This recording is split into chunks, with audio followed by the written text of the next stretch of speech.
Welcome back to the Career Compass podcast, where we interview professionals about their jobs with the goal of learning more about the careers available to us. In this episode, we'll be having a conversation with Mr. Michael Vargo, who's been in IT, stands for Information Technology, by the way, for 26 years now. All right, so Mr. Vargo, how did you get into the job?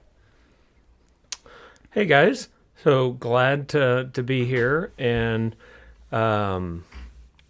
how did I get into the job? I came to the Dallas area. I grew up in Houston and moved to Dallas when I was just after college, and was not doing very well. Some jobs. I think the last job that I had was working in the fish market at a grocery store in Mansfield, and I didn't really know what I wanted to do. I had a college degree in radio and television, and didn't have much luck finding a job in that field, and just happened to have a friend that called our house. And back when caller ID was brand new, I was surprised to see that the call came from Microsoft.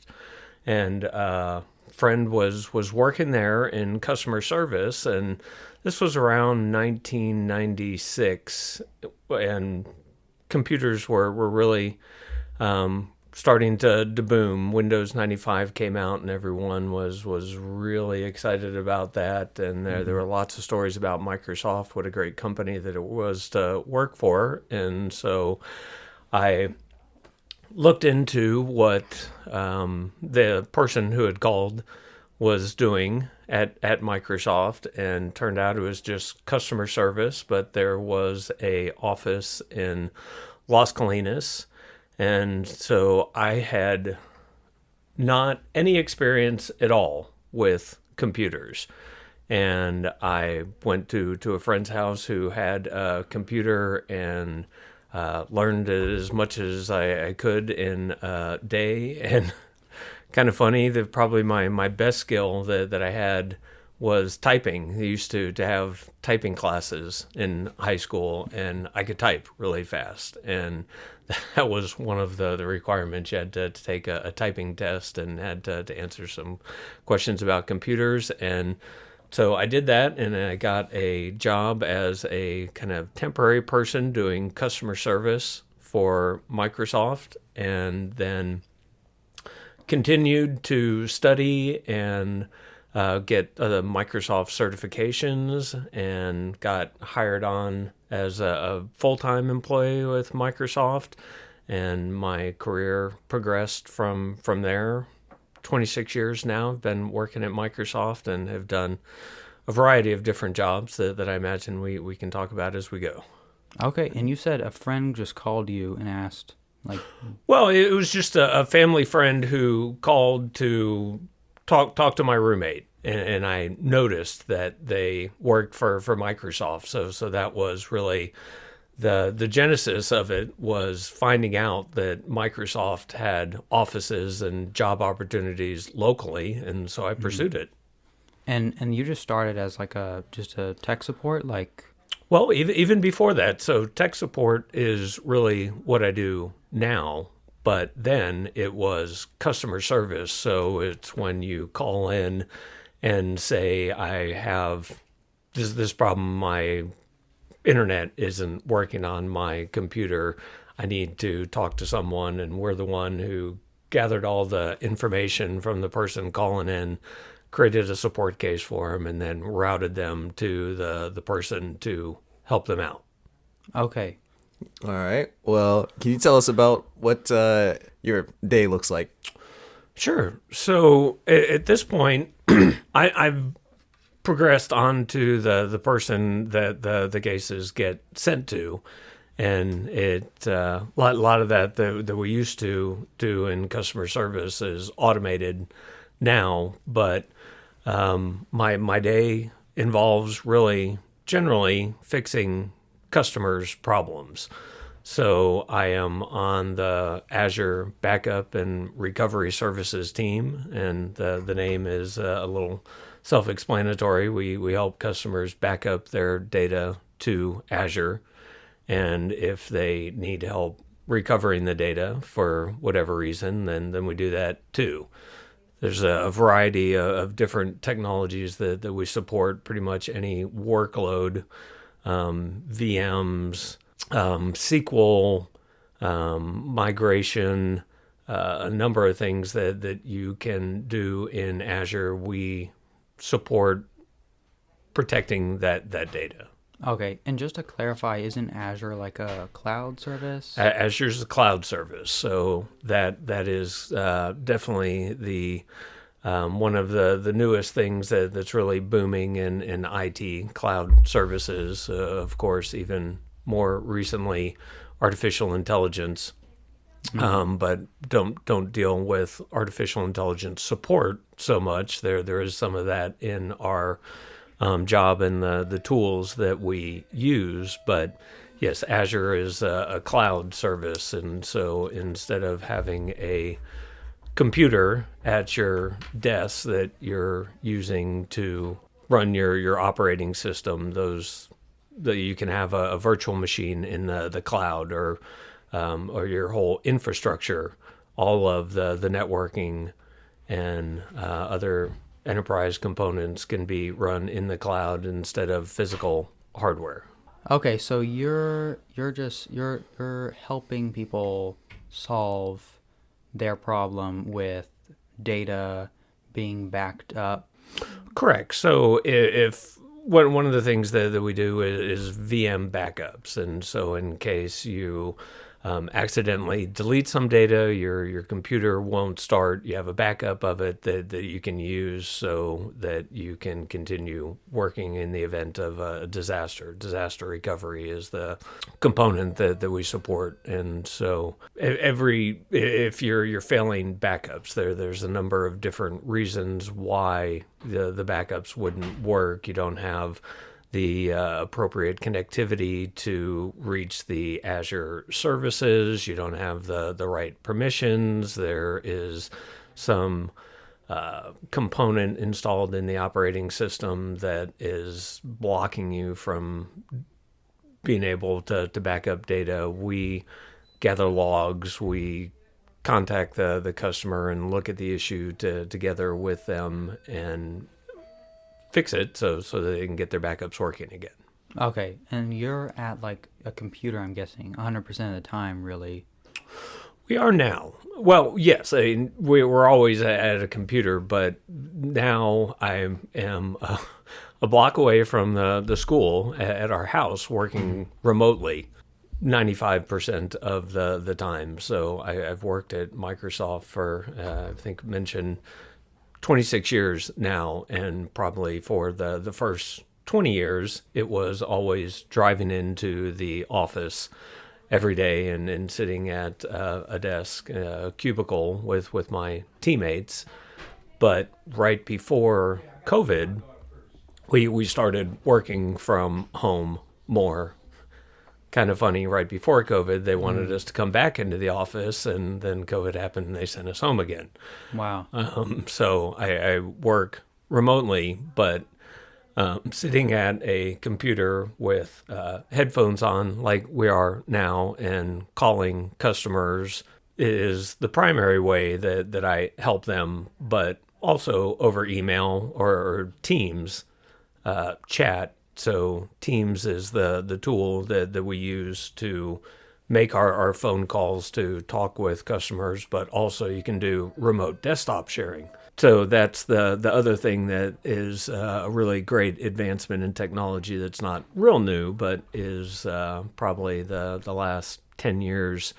You can have a Zoom meeting. We do now with Teams, where remote desktop sharing allows you to look at the problem together with the customer and be able to have them show you what they're having problems with, and that really helps to figure out what's wrong.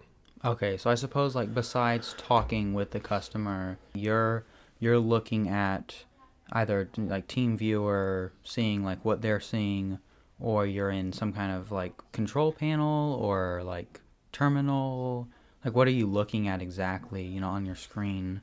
Well, they're desktop, so there are also other tools to help us gather data, logs to help us analyze telemetry data as it performs actions inside the operating system or inside the Azure services. We collect logs, and so we use that to help troubleshoot. But in a meeting, it's kind of like I was sitting behind them looking over their shoulder at their computer to see what they're having problems with, and we work together to fix it. Okay. And getting into this job, like, what are the education requirements? I know you have a degree, but it's not exactly in IT. Right. So it varies. In most cases now, a computer science degree would be required to apply for my job. Not always the case, though. So back in the day when I started working at Microsoft, it was such a booming industry. They pretty much just needed people with interests to work for them and grow with the company. And gosh, what was I? Employee number 53597 or something. It was sequential, the people who had started at Microsoft. And so I was one of the early adopters, early employees at Microsoft. And I want to say they're up to like 600,000 or something now. There's 120,000 employees at Microsoft. I'm rambling. No, that's the purpose of this podcast. That's what we want. Yeah. Yeah, absolutely. Great. So the computer science degree is what is generally needed, but like me, I found a job with just having a college degree, and the fact that I had a college degree was in addition to my desire to learn about Microsoft technologies. I have many coworkers who don't even have college degrees. A good friend who I've known for many years and worked with didn't go to college, but he was always into computers when he was growing up, and got a job at Best Buy, and he was on the Geek Squad, and he was really good at it, and he got into the computer industry that way. So as a rule of thumb, that you've got to have a computer science degree, but if you're really driven and want to study and learn by yourself, it's a possibility too. Not the easy way to do it, but there's never really an easy workaround. Right. I'm seeing a lot of like trade schools. Like I know TSTC is doing like an IT certification. Is that a way to get into IT, or do you think the degree really beats it? It is. A degree is probably looks better on a resume, but at the same time, I am part of an interview team for looking for new people to hire. And if you can get your foot in the door, it's about what you know and not your degree. So if you go the trade school route, there's a number of certifications, and that's kind of what I did to get going and get the move from a temporary to a full-time employee, and from customer service to a support engineer. There's Microsoft certification exams. So it used to be called an MCP, and MCE was a suite of exams, and now there's still those same kind of exams. The names change all the time, but that's the thing. So you get your initial associate's degree, say, and then just start doing all the certification exams that you can to learn the different technologies that you're interested in. If you can get your foot in the door through networking or whatever, and then get an interview, it's about what you know. And so it's not necessarily always the piece of paper that says you have a degree. It's showing what you've learned and what you know that will make it where you can find a job. Okay. So everybody knows you have a job. There's the good days and the bad days. What is the hardest part of the job that just like you turn your monitor off, you turn your PC off, and it just leaves you just like forehead on the desk, just like defeated? So there are days like that for sure, and it's really in a job where you're trying to troubleshoot problems with limited information. You're dependent on the customer to tell you what led up to a problem and what components are involved that you may not know of when you look at it initially, and so it's when customers don't tell you everything, and so you're trying to figure out a problem with incomplete information. That's the most frustrating thing when you've been working on a problem for days and days, and customer eventually says, "Oh, well, there's this one other piece of information that I forgot to tell you." Like, well, if you'd given me a complete picture from the get-go, we wouldn't have wasted these 2 days. That's always frustrating. Yeah. And you're like, so I guess you need to extract as much as you can from the customer. Well, and that's the thing. It really is something where customer service and your ability to communicate with people is critical in my job, and it's definitely something that as we go through the hiring process, we definitely see frequently with some new candidates, some of the younger people that we interview, just the ability to really communicate effectively is lacking, and so that's a big part of the job. Like you said, being able to extract information from them to get the answers that you need to help them fix their problems, but at the same time, you want people to they're having a terrible day when they had to call you up. They're sitting there thinking, okay, I'm not doing my job. If I can't recover this data, I'm going to get fired. And they're already having their worst day before they got you on the phone. And so talking them off the ledge and helping them out is critical to being successful. Yeah, that's something I didn't think about too much. You're with people that they're kind of not worst moment of their life, but just a frustrating part of their work day. Kind of like the support engineer / therapist. Having computer problems, just it's so rough, Yeah. on the mind, man. You just don't know what to do. Yeah. Do you have anything to say about helping people calm down, or do you not really have to deal with that too much?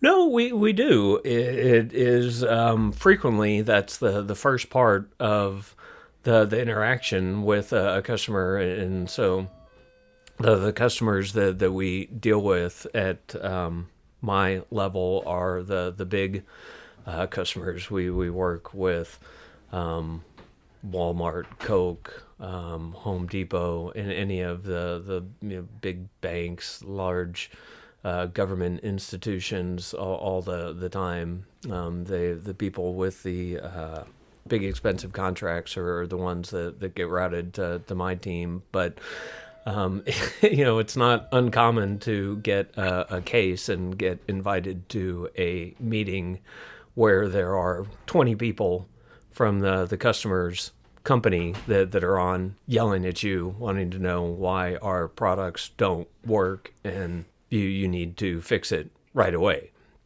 And so that then involves a lot of customer service skills to calm them down, let them know that that's what we do, that we've got a team of great people that'll help us to fix your issue, and hang in there with us, work with us, and we'll fix your problem. Mm-hmm. The other thing there is, and don't know if it relates to the question, but when one of the things working for a big company like Microsoft is always, everyone's kind of mantra is that nobody knows everything. So even a person like me who's been at Microsoft for a really long time, I have no idea about a majority of the products and services that we offer. But we have the ability to engage other people from Microsoft that do. And so it's always about teamwork and being able to communicate with the other people from Microsoft and engage them and work together to fix problems. Okay, and so we just talked about the hardest part. Let's flip the coin. How about the easiest, or not the easiest, your favorite part? The parties. I think there's a section where we can talk about that later, work-life balance. The parties really aren't the best part. Some Zoom parties. Right. Being on the other side of the customer who is having their worst day at the end of a support engagement, being able to figure out a problem, and that's part of the passion for the job, is just every day experiencing different issues and using logic and troubleshooting and figuring out different problems every day. That's kind of the exciting part of can be somewhat a monotonous job, but it is you always do something different every day, and you're always learning something new. But at the end of the day, what's really exciting is you're troubleshooting all these different issues, and you've got the guy who was worried about losing his job when he called you up. You're fixing the problem, and they're thankful, and you feel accomplished because you figured out a hard issue. That's always rewarding. So Okay. about the parties. You work from home, but like, okay, so I'm assuming back when you were in the office and you finished the job, was it like Wolf of Wall Street celebration, like popping champagne and everyone's screaming and stuff, or is it just kind of like pizza party? Yeah, let's get into these parties. Yeah, I want to hear about that. I probably should have known better than to bring that up. There was a day the computer industry used to be pretty notorious for having big extravagant parties, and those days are mostly gone now. One of the coolest things, and gosh, this was a dozen years ago, maybe not that long. I received award, a recognition, and part of that was we got to go to a conference in Orlando, stayed at Disney World. And so we went to a neat meeting at the beginning of the conference where Bill Gates and Steve Ballmer and all the executives were there talking to us. And then lots of meetings and stuff. But at the end of the conference, they rented out Universal Studios theme park for it was probably 4,000 or 5,000 people at this conference. We had full reign of the entire theme park, where we just got to go ride all the rides that we wanted back to back as many times as we could. I think we had the place for 5 or 6 hours, and you may never have heard of her. It's to someone from my generation, Sheryl Crow. A popular singer. They even got her to come do a concert for us at the theme park. So, that's pretty extravagant. Good way to celebrate your accomplishments. Right. And nowadays we still get together, but going out to nice restaurants. We go to Main Event, Pinstacks. Just opportunities to socialize outside of work. When I had my 20th anniversary at Microsoft, they gave me a budget to where I could go do anything that I wanted with the team, and I took everybody on the team to a Stars game. So it's kind of still partying a little bit these days, but definitely not the crazy things you're probably thinking of. Well, I imagine that these parties are really great since y'all are working remotely, that it's really great to just kind of come together and still have like the synergy that a team should have, right? Maybe do y'all do team building exercises sometimes, or like that's what we do out here? But like something just to keep like contact between each other, so like y'all still work as efficiently. Right, and we used to do lots of the structured team building exercises, but haven't done that in a while. But these, they call them morale events, where we go out and get together, our kind of team building now, just a way to socialize outside of the office and get to know each other better. And okay, let's look at what are the progressions and specializations in your field of IT? Sure. So I've talked about it a little bit as a senior support escalation engineer. Now is my title. I started out in customer service as a temporary, contingent hire that somebody works at Microsoft but employed by a vendor. You can start out that way and then get hired as a full-time employee at Microsoft like I did, and go from customer service to a support engineer, support escalation engineer, a senior support escalation engineer. Escalation engineers is a level above me, which is more with the development of the product and engagement with our product team, who is the ones who kind of write the code to make the product. So you can go from support to development, you can go to sales, program management, people management. There's any number of different jobs that you can progress through when you work for a large company like Microsoft, as I said before, that has 100,000 plus employees.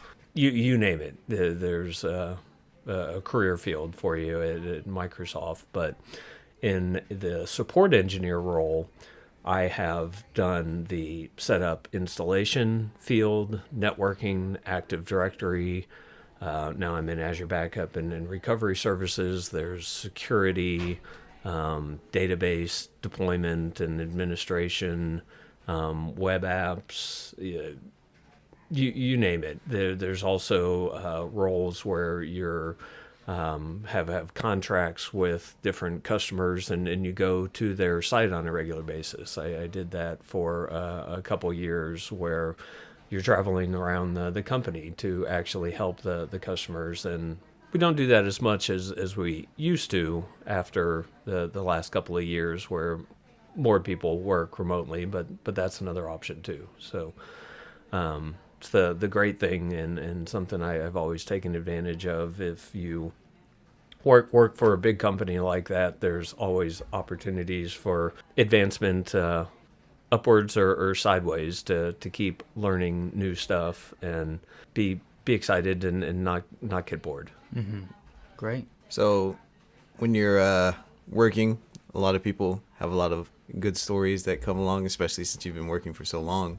You have anything in particular that just sticks in your mind, that like, maybe a funny story or crazy story, anything you have? Not that come to mind right at the moment. There are definitely some interesting things that you get where people get kind of paranoid about Microsoft. And what was it? The old saying was, resistance is futile, you will be assimilated, and kind of Big Brother type things that they think they're watching over your shoulder. Your phone is listening to you, and Microsoft calls to say we've detected a problem with your computer, and we need you to allow us to connect to it to fix it. That's one of those things that I think probably everybody's grandparents has called you and said, "Why is Microsoft calling me to tell me that they have a problem, and now they want my credit card?" Things like that. The prince used to be the prince in Nigeria who's got $1 million, that if you just give him his credit card, he's able to access it. There's tons of things like that where we get customers that think conspiratorial thoughts about what Microsoft does, then we don't. We're not going to call you and tell you that we detected a problem with your computer, and we're good guys. Yeah. Well, Right. well, you're the employee. That's what you have to say. I do have to say that. We don't tell around here. Microsoft will never find out. So let's talk about now work-life balance and, the amount, how many hours you're working. Can we talk about that? Microsoft is a great company for work-life balance, and they always bring that up and make sure that we do have good work-life balance. Now, there is a expectation that you work hard and work a lot of hours sometimes, probably a majority of the time, but at the same time, it like my role, if you have customers that have critical problems, critical situations, and they call you up, you're going to keep working with them until the problem is fixed. And so there's many times where I've started working in the morning and worked till late at night to help fix a problem for a customer. And it happens, and then you work long hours. But when you work long hours, then there's other days that you can not work a full day. Neat thing used to get to do with my son who just graduated, because you guys don't go to school on Friday. If I had been really busy all week, I would go to the golf course with him at sunup, and play 18 holes of golf with him and my father-in-law and mother-in-law, and come into work late. And so there's lots of stuff like that. There's also lots of vacation time. Get to take nice vacations. It used to be that you would have to build up vacation time. The more years that you work at the company, the more vacation time you earn. Now they more commonly have discretionary time off. Lots of companies are doing that now, where essentially you can take all the time off that you want as long as you're getting your job done. So that makes for good work-life balance to take time away from work. But the critical thing to keep in mind is take too much advantage of that, then you don't do your job, and that can have negative ramifications too. But Microsoft as a company has always been great through times that I've had incidents where I needed to spend time with doctors, or when kids are born, giving you extended paternity leave and all sorts of stuff. They have great benefits, and they support you when you and your family needs support. So work-life balance is definitely something that they make sure that you're not doing too much and getting burnout. As a happy employee is a good employee. That's good. And I imagine that with the remote work, at first I was thinking that must be great, because you can, just kind of check in when you need to, but at the same time, your work is also kind of following you home, because it is at your home. How does remote, because you mentioned you can go play golf with your son, how does remote work kind of factor into that? Well, there's different schools of thought about it. One of the nice things, first and foremost, is remote work. You're not spending a lot of time fighting traffic going into the office. So I save 2 hours a day. I have an additional 2 hours a day with my family, when I can get up from my desk in my office and be done with work, as opposed to hopping in the car and being home an hour later. So that's one of the great things about remote work. Now, the other thing is, in support engineer role, the ability to stand up and talk to your coworker next to you and look at logs together and ask them about a problem is sometimes more effective in person than doing it over chat or other tools that you're using to communicate with your team. But at the same time, there's ways where you can be more effective. And at the other point is you can get lost in your job and time, and and end up really working more than you expected, because you don't have the distractions of other people saying, okay, it's the end of the day, or whatever reason.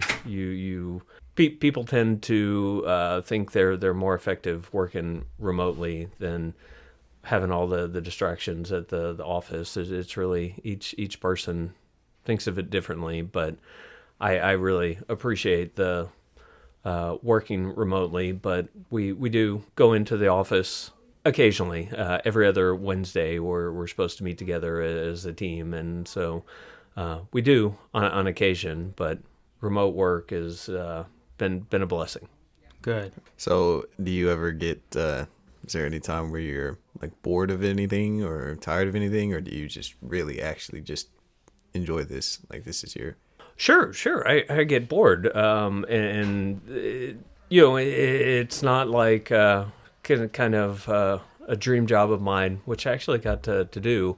It has been a snowboard instructor, or working on the ski lifts at Mountain in Colorado. I think, gosh, how could you get bored of that? Right. Looking at beautiful God's creations, but sitting at your desk fixing computer problems is not ever going to be considered the most glamorous work. But as I mentioned before, you have a new problem all the time, and you're learning new things every day. So that definitely keeps it from being boring.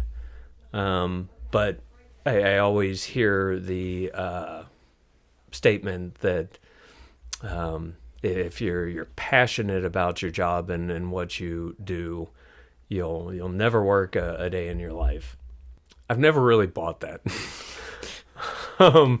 And being passionate about your job is important, but a job is it's not supposed to be easy. It's not something that's supposed to make you happy all the time. It's supposed to provide for you and your family, and can't always be about your passions, but you can definitely be passionate about it. And I am very thankful for my job at Microsoft and all the things that they have done for me, and so I'm passionate about my loyalty to the company that I work for. I am kind of a unicorn in that I've worked for the same company for 26 years. It's definitely not something that is common, but it is also something where I've been taken good care of by Microsoft for sticking around for so long. And that kind of leads to the next question, kind of a deep question. And that's, and you kind of answered that already. Are you passionate about your job, or is your job a means to pursue your passions? Well, deep question. So I wanted to tell everyone the meaning of life is... He gets it. Oh, I don't know. Love the reactions. No. I have thoughts about the meaning of life, but I don't think that was the question. So just trying to figure out where to go with that. But yeah, I think I've answered the question about is it a passion or a means to an end? And a job is a means to an end. I think even if you look at, LeBron James, I'm sure he's going to say he's passionate about basketball, but it takes a heck of a lot of hard work to achieve what he has, and for anyone to be successful in their job. And so, yes, find something that you're passionate about, and that definitely provides you with more satisfaction. But it's your job is never going to be easy if you're going to be well compensated for it. Yeah, it's kind of just the nature of life, and that you have to work hard for things that are valuable. Right. Yeah. Speaking of valuable, let's get into the big question. Get ready to press that button. Let's talk about the pay, man. Go ahead. Hit the button, Ian. Hit the button.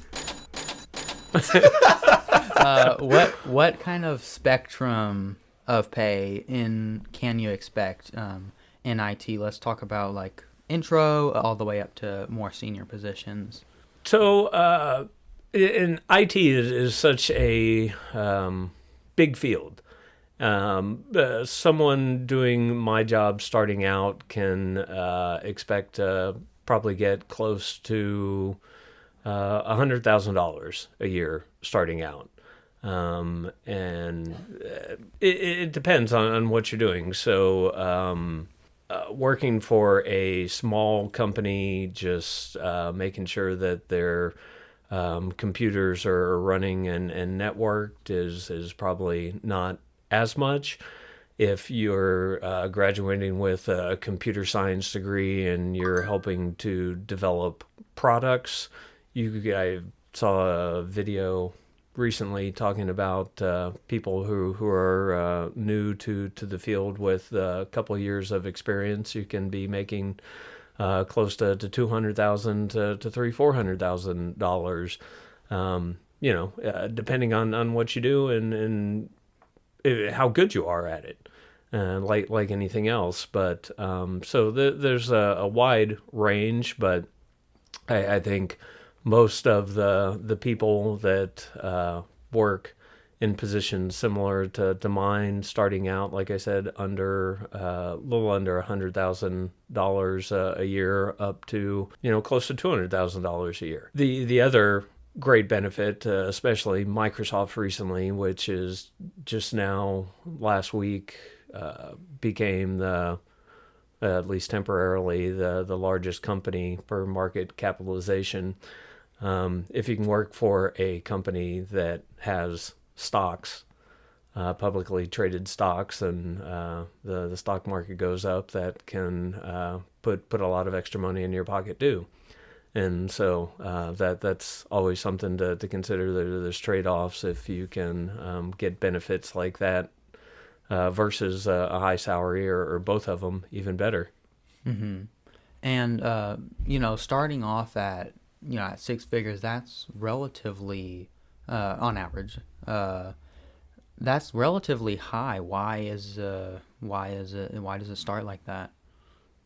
Is it because of the difficulty of the job, or? Because we're just that cool. Okay, there you go. No, that's a good question, and like I said, it is certainly not something I think everybody should expect to be able to get that much. The job as a support engineer at Microsoft is not a typical entry level job, so more than likely to get a job making that amount would be something that would require additional experience to get. So that is certainly not something that if you have a associate's degree and are right out of school that you should expect to be paid that much. But it's something that's obtainable with hard work and dedication. Mm-hmm. Okay, so then just to make sure I'm understanding this right, it's because of the experience necessary and kind of the value that you present in knowing what you know. You have to have the ability to perform a job at a high level that is in demand. Mm-hmm. Okay, great. We got a couple more questions now, and these are a little more unique to your job. Your job is very, kind of abstract in that you're not, you don't have these like tangible things. Obviously, you have, computer screens, but staring at a screen all day and kind of sitting all day, unless you have a standing desk, is that something that is rough? Is it hard having so much intangible work that's all like in your mind, all like computer bits, you know? No, I had to think as you were forming the question that if you're sitting at your screen staring at that all day, does that is it hard? So I've seen my kids and all of you guys staring at your phones for hours and hours on end and not seeming to be terribly bored. So I think you guys are Touche. building up the skills to be able to do that just fine. Okay. Yeah. It's like whenever you do talk about that, yeah, I think you're right that it's gonna get like, this is just gonna be normal. Well, it is normal now for us to be doing that, right? So was like back then when you first started, with everyone like, man, what are you doing? Are they like, you're just staring at the screen and stuff like that, like how our parents are to us? Did they do that to you when you first started off? Were they confused at all about anything, or? Well, and you get used to it. It's kind of funny after there's I'm sure different kinds of people in the field, and I think I'm not typical, I'll say, but after I am on the computer all day and talking to people on the phone all day, I don't play computer games, and I don't sit on my phone talking to people very much, because it wears me out doing it all day for my job. So there is that where it does make it where you want to get away from it. Don't take the work home with you, even though you're working from home. But that is, I think, in any field, keep your work at work and your home life at home is definitely going to make for a better work-life balance. To turn off the computers and separate those two things. Yeah. Good advice. Yeah. So you have to deal with a lot of people aren't as good with computers as you, right? But also it's pretty easy to get like a basic grasp of something you're supposed to do. Like it says update your Windows, and they call you and they're like, my computer isn't running this or something, and they're just completely incompetent to this, like, about this computer. Do you have like, is it common to have people not have a clue about what to do, and it's just like, man, you kind of wasted your time and my time, Yeah, like a lot of like incompetent people like Yeah. that. Yeah. Yes, it is, and it kind of depends where you're looking at it from. I have customers that call in that really want you to hold their hand and do everything to set up something or fix something for them.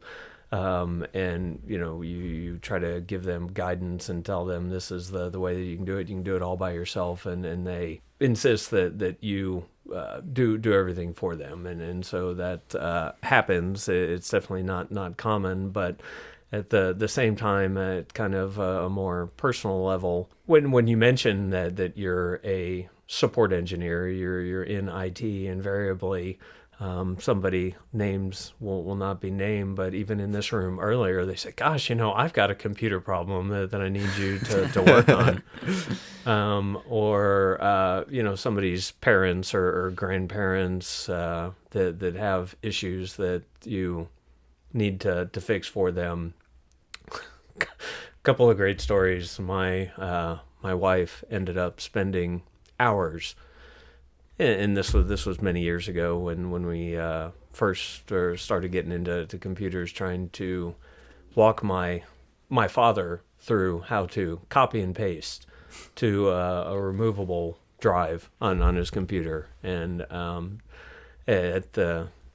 got it taken care of, and it seems definitely a generational thing that they are not as familiar with technology. But I made the mistake one time with my wife also, when her keyboard wasn't working, and I asked her, well, is it plugged in?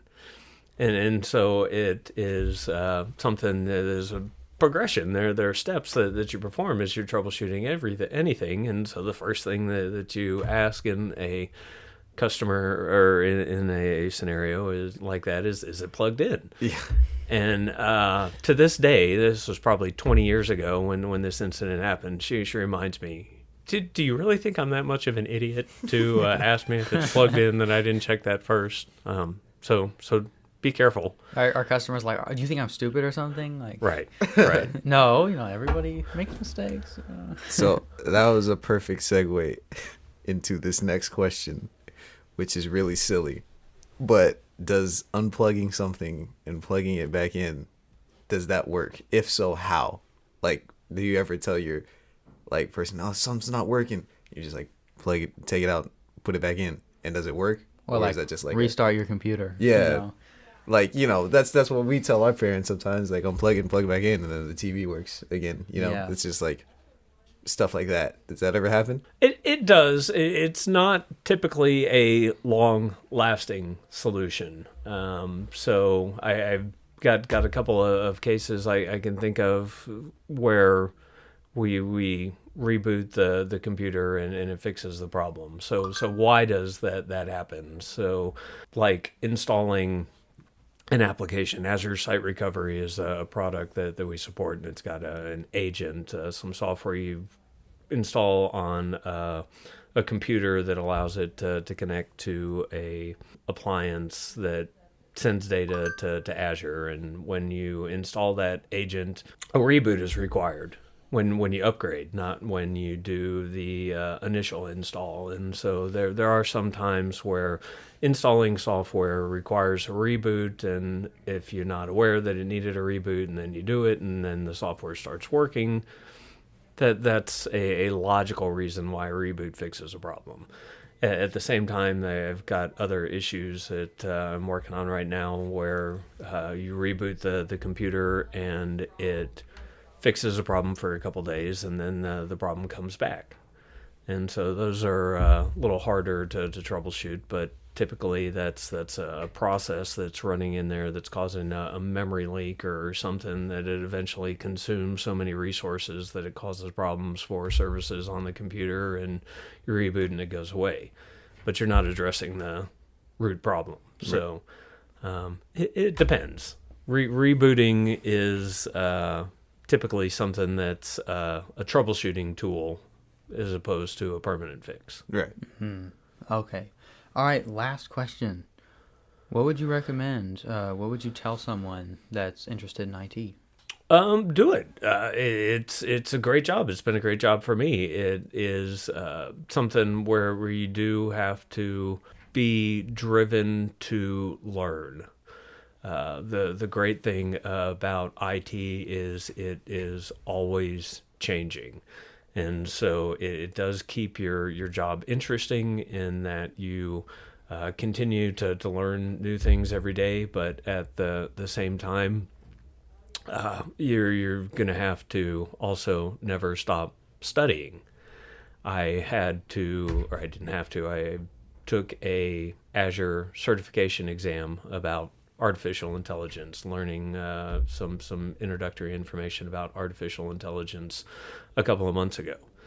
And so I had to study for a while to obtain the certification for the exam. And if you're in IT, you're going to have to either to learn how to do your job or learn how to advance to additional through promotions or get better jobs. You're going to have to learn and study and improve. And so really it's something that is great if you want to continue to develop and learn. But more than anything, as advice for someone who is graduating high school, is to expect that no matter what you do, you're going to have to continue to work and learn and study and take tests, even when you're 50 plus years old. Because if you stop trying, stop learning, then that's probably when you're going to end up having problems in your career. So keep at it and be passionate about learning. And if you're excited about technology and all the different opportunities that are available through a career in information technology, then go for it. Good. Yeah, being like a lifelong learner. That's something our teachers always say. Right. So, okay. Well, do you have anything else? Well, that's about it. That's all I Well, got. I just want to say thank you so much for coming in and letting us interview you. It's been good to learn about IT. So Yeah, my pleasure. It's been fun to be here. awesome. Thanks.